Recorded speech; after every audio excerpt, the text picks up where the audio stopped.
gente fala de entrada de dados, é verificar como a gente pode ler as informações de um determinado arquivo. Para isso, temos duas classes importantíssimas, FileReader e Scanner. Então, o próximo slide que fala sobre a escrita de dados, saída de dados. Então, temos a classe PrintWriter e a criação e gravação de arquivo. O método close, por quê? Porque eu posso ter aí no buffer e quando eu fizer o close, tudo que tiver no buffer vai ser armazenado aí no arquivo que foi especificado anteriormente. Arquivos binários, quando os nossos dados exigem uma maior segurança. Para isso nós temos duas classes, a classe FileInputString e FileOutputString. Além disso, observem aí no slide, nós temos o acesso aleatório a um arquivo. Muitas vezes é importante que nós façamos um acesso da mesma forma como foi com os nossos vetores, nós façamos o acesso pontualmente em algum ponto do nosso arquivo. Para isso nós usamos a nossa classe HandleAccessFile, que vocês têm aí no slide. Observem, é um acesso a partir de uma posição específica. Para isso, nós utilizamos o método seek. 7. Então, temos a definição do problema e essa definição ela está representada por meio desses diagramas UML. Não vamos pegar um sistema e já sair implementando, não. Tem todo um passo anterior, uma fase anterior de modelagem, de diagrama. Nós precisamos verificar essa modelagem e a partir dela vamos transferir toda a ideia, todo o conceito para a questão da programação. Então, na sequência, nós temos um slide que já começa essa modelagem. Que a Teresa falou do nosso problema é, no caso, a criação de um sistema que irá, no caso, ser uma agenda, que irá armazenar contatos, que vocês estão vendo aí embaixo, que irá armazenar contatos.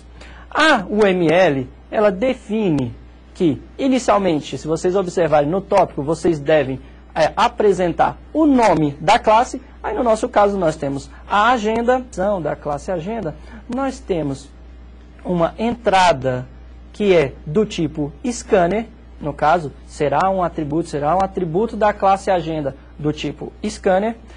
Após um atributo, um vetor, um objeto da classe hashMap, no caso onde a gente irá armazenar todos os nossos contatos, e ainda um arquivo da classe PrintWriter. Reparem, então nós vamos fazer o acesso, vamos escrever um arquivo que, no caso aí, é a nossa instância da classe PrintWriter. Após, nós temos o método menu, que irá apresentar, que irá definir as possibilidades que o nosso programa, que o nosso sistema, que a nossa aplicação terá, adicionar, que irá adicionar um novo contato ao nosso vetor e depois será persistido em um arquivo, e logo após a nossa classe gravar opt, no caso gravar a opção que no caso será persistido em um arquivo. Após aí nós temos a classe contato, que está definida da mesma forma. A Teresa falou de uma linguagem universal, ou seja, todo mundo vai ser descrito de uma maneira semelhante. Nome da classe, atributos e métodos. A nossa agenda, que ela possui contatos. Ela vai possuir contatos, está correto? Nós temos então que um contato, retornando aqui, vocês repararam que um contato vai ter uma pessoa e um telefone. Então, qual é a descrição de pessoa e telefone? Vocês têm aí na apostila, no caso, que uma pessoa, ela pode ser uma classe pai para dois outros tipos de classe, que é a classe pessoa física e pessoa jurídica. Lembram-se do conceito de herança? Então, na nossa modelagem aqui, é muito importante nós considerarmos isso. Tá ok? Então, reparem aí, pessoa, ela vai ter um identificador, que é do tipo string, e o nome.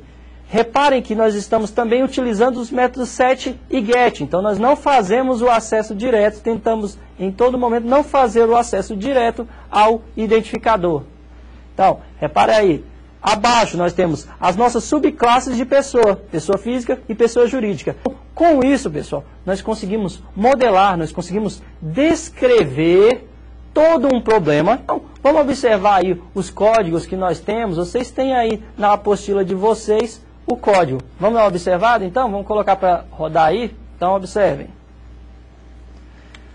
Observem. O telefone, aí, Observem que ela está como foi descrito lá, ou seja, uma string que irá armazenar um número e os seus métodos que irão encapsular aqui get e set para o acesso aos nossos dados de telefone. Abaixo lá, nós falamos da questão da pessoa física e pessoa jurídica. Ambas, no caso, herdam de pessoa. Elas herdam de pessoa. Então, conhecendo pessoa, nós sabemos que a classe pessoa ela é composta de um identificador e um nome. Uma pessoa tem um identificador e um nome.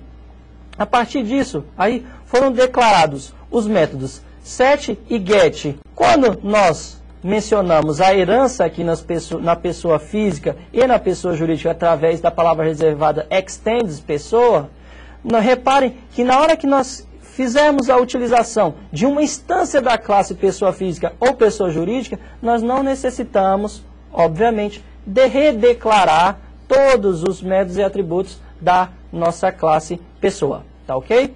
A nossa classe contato, como a gente havia mencionado lá, como foi apresentado no slide, ela é composta de uma pessoa, independente se ela é pessoa física ou pessoa jurídica, e de um telefone. Então, um contato, uma pessoa tem um telefone. Chegamos à nossa classe agenda, que irá trabalhar com os nossos contatos. Aqui, nós utilizamos uma instância da classe scanner, denominada entrada, que vai fazer a interface com o teclado, ou seja, vai receber os dados do teclado.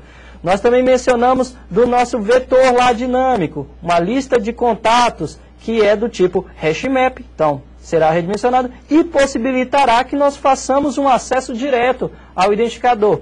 E por último, o nosso arquivo, que aí será, que no caso está sendo inicializado como nu, para não ocorrer erro na nossa instância.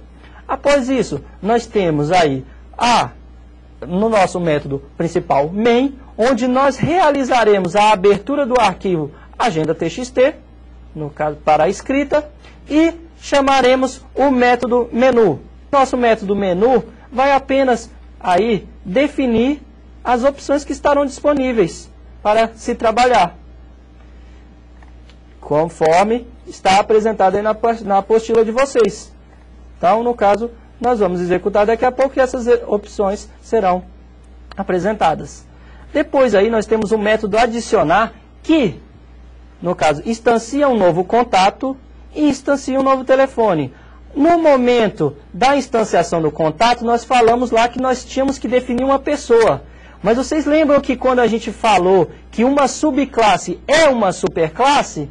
Então, pessoa física e pessoa jurídica, para facilitar todo o processo de desenho do problema, elas, no caso aí na nossa classe contato, nós trabalhamos com pessoa e no momento da instanciação do objeto, nós criamos aqui, por exemplo, a nossa pessoa física.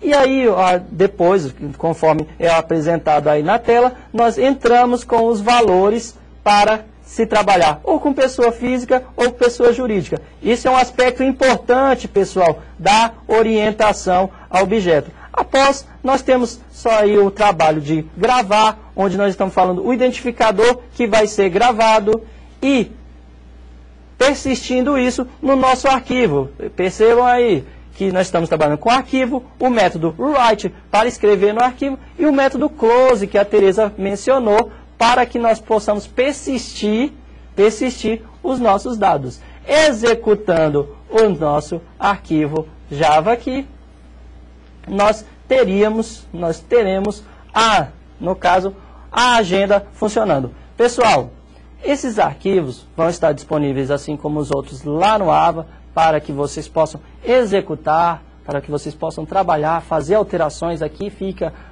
no caso, a sugestão para que vocês criem soluções semelhantes, buscando aí um aprendizado mais coeso, mais firmeza. É verdade, Alex, mas é importante ressaltar que para rodar esse estudo de caso, é necessário compilar as classes de telefone, pessoa física, pessoa jurídica, para depois ir lá para a agenda. Sim, fica um abraço e a boa sorte para vocês nas avaliações de vocês, tá ok? Um forte abraço, até uma próxima oportunidade.